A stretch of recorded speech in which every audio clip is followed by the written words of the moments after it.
اور ناظرین، فلسطینی لڑکی مریم عفیفی کی اسرائیلی فورسز کے ہاتھوں گرفتاری کی ویڈیو سوشل میڈیا پر وائرل ہو گئی۔ ویڈیو میں مقبوضہ بیت المقدس سے تعلق رکھنے والی فلسطینی لڑکی مریم عفیفی کے ہاتھوں میں ہتھکڑی نظر آ رہی ہے اور وہ خود کو گرفتار کرنے والے اسرائیلی فوجی سے بات چیت کر رہی ہے۔ مریم کو اپنے احتجاجی ساتھیوں کے دفاع کے سبب حراست میں لیا گیا۔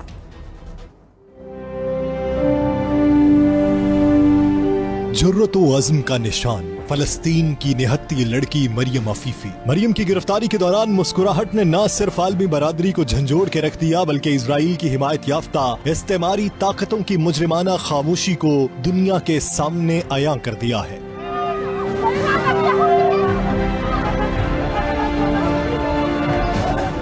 مریم عفیفی فلسطینی نوجوانوں کے ایک آرکیسٹرا گروپ میں دوہرا الغوزہ جاتی ہیں۔ ویڈیو میں مریم پوری جرت اور عزم کے ساتھ